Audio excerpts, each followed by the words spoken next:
E o segundo pilar é o espírito.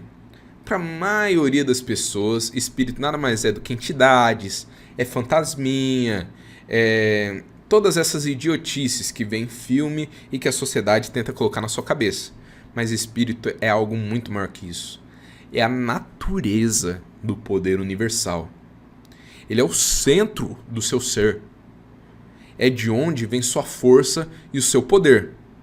Uma pessoa que ela não descobre a individualidade e a identidade dela, ela não consegue acessar os poderes do seu espírito. Por isso que são pilares. E esses pilares, se um deles cair, os outros perdem força. E você não vai conseguir conquistar tudo o que você deseja. E aqui eu falei que é força e poder do eu sou. Se você não sabe, Deus em hebraico, que é Yahweh, nada mais é do que a tradução disso, eu sou. Ou seja, por isso, e aqui eu não estou me comprometendo até a pronúncia certa sobre esse Yahweh, tá? Porque eu não sou eu não sou fluente em hebraico, eu simplesmente estou trazendo aqui um conhecimento para vocês, beleza? E é aqui que está uma grande coisa. A maioria das pessoas perguntam se Deus existe. Mas, vindo da sua própria origem, Deus não existe. Deus é. Simplesmente é. Não tem como ver, não tem como tocar, porque simplesmente é. Vindo de sua origem, do seu nome. E aqui eu vou trazer uma reflexão para vocês. Por mais que eu acredito que cavalos, leões e babuínos não tenham espírito, simplesmente os seres humanos que possuem espírito, mas eu vou trazer aqui algumas confirmações do que para ser didático, para vocês entenderem. De certa forma, cavalos, a maioria das pessoas tendem a ver eles como um animal de espírito. Isso mesmo, pessoas que convivem com cavalos veem que eles têm uma força maior do que simplesmente sua força física. E isso é uma coisa que simplesmente buga a mente da maioria das pessoas e de certa forma é uma coisa até que eu não consigo entender. No sentido de, se cavalos, leões e babuínos não têm espírito, como que eles conseguem demonstrar o poder do seu espírito e curvar o destino e as ações à sua vontade, as situações à sua vontade? Para vocês terem uma noção, pessoas que trabalham em corridas de cavalo, eles notam o seguinte: existem cavalos que têm um espírito muito forte e que eles vencem corridas de cavalos que têm o físico mais forte que o deles e cavalos que são mais rápidos que eles. Olha isso, gente. Cavalos que têm um espírito forte, eles têm uma força tão grande sobre os outros cavalos que eles andam mais devagar simplesmente para deixar o cavalo do espírito forte vencer. E isso não acontece de forma consciente, com certeza, até porque não são animais que têm consciência. Mas o espírito do cavalo forte simplesmente consegue vencer a corrida. Ele, de certa forma, ele consegue drenar a energia dos outros. Leões é a mesma coisa também. Logicamente, um leão que é tido como o alfa, ele tem uma linguagem corporal diferente do outro. Isso, de certa forma, já faz colocar ele num nível de dominância.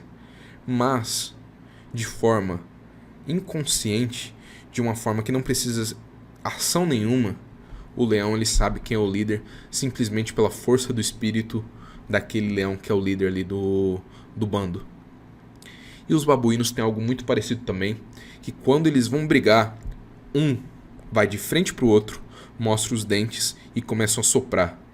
E ele simplesmente ali consegue fazer uma leitura do espírito do outro para ver quem é o mais forte. E acontece várias vezes de babuínos que são maiores, mais fortes e fisicamente mais aptos se subjugarem a outros que são mais fracos, mas que têm uma força de espírito maior. Olha isso, gente. Acontecendo no reino animal. Agora, se isso acontece com um cavalo, acontece com um leão, acontece com um babuíno, imagina você. Imagina você que é um homem.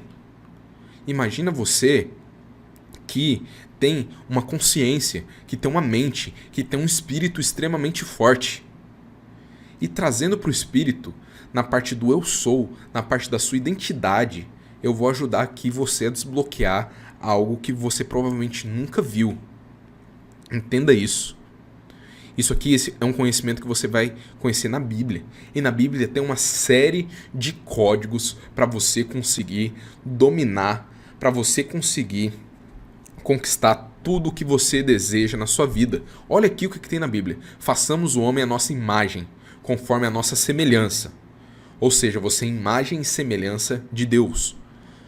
E domine ele sobre os peixes do mar, sobre as aves do céu, sobre os animais e sobre toda a terra, e sobre todos os répteis que se arrastem sobre a terra.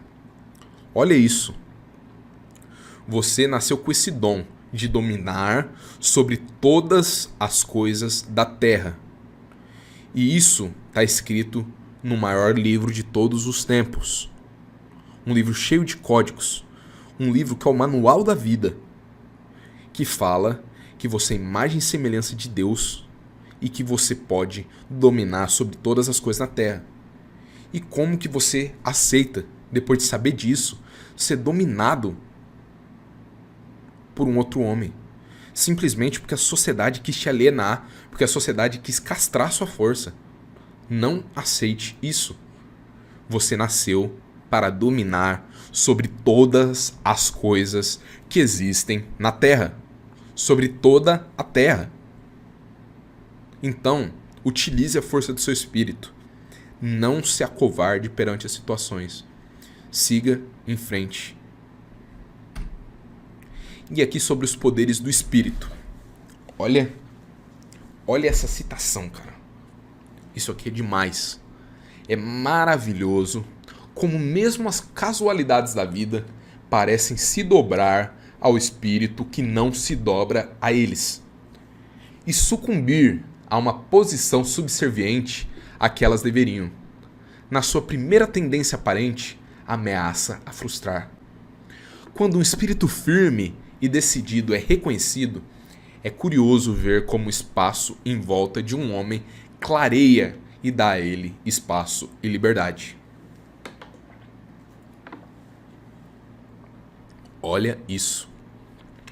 E realmente é curioso ver.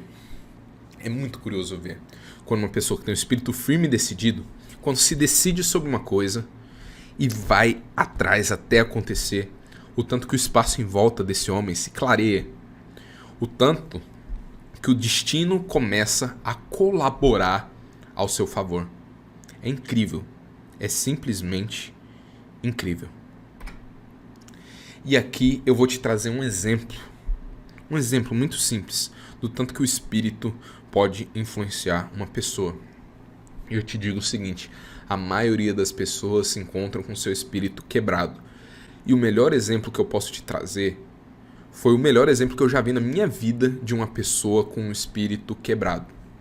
Aqui logo abaixo na foto se encontra o Conor McGregor, que é um cara que, se você analisar a vida dele e os ensinamentos que ele já passou, ele utiliza muito do magnetismo pessoal para conquistar suas coisas. Tanto é que a sua carreira cresceu de forma avassaladora. Foi uma carreira exponencial, onde as pessoas nem entendiam porque ele recebiam determinadas lutas extremamente importantes.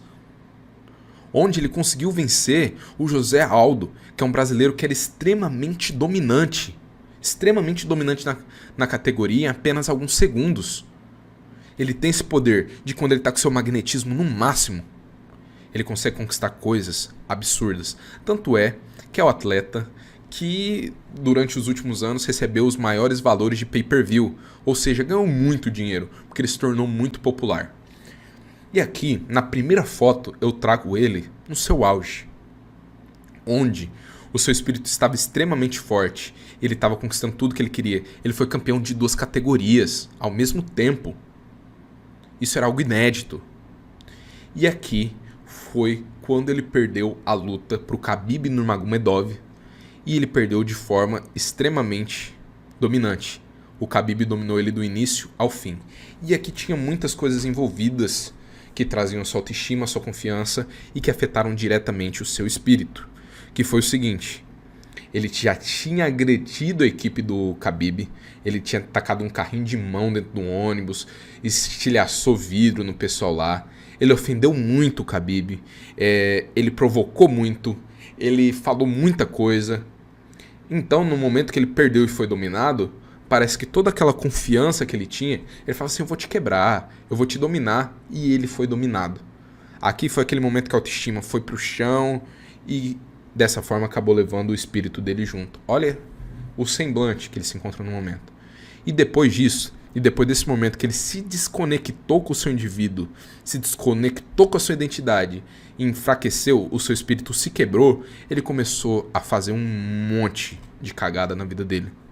Começou a fazer um monte de coisa que não devia, ele acabou brigando com um idoso num bar, acabou quase indo preso uma série de vezes, começou a tomar um monte de decisões que não tinha nada a ver com as decisões que ele costumava tomar na vida dele. Então, aqui é simplesmente para você ver esse exemplo. E trazendo o McGregor, enquanto eu estava dando o exemplo, eu falei do José Aldo. O José Aldo é um cara que a gente pode ver o contrário. O McGregor perdeu, ele quebrou o seu espírito no momento que ele perdeu para o Khabib. Já o José Aldo, você pode ver que ele nunca foi o mesmo mais depois que ele perdeu para o McGregor. Por que disso? Porque ele odiava o McGregor. Ele simplesmente queria dominar a luta e destruir o McGregor. E ele simplesmente foi nocauteado em poucos segundos. E além do mais, o UFC não deu uma segunda chance para ele ter uma revanche. Isso simplesmente frustrou muito e você pode ver que é um cara que nunca mais lutou da mesma forma. Ele deixou o seu espírito se quebrar.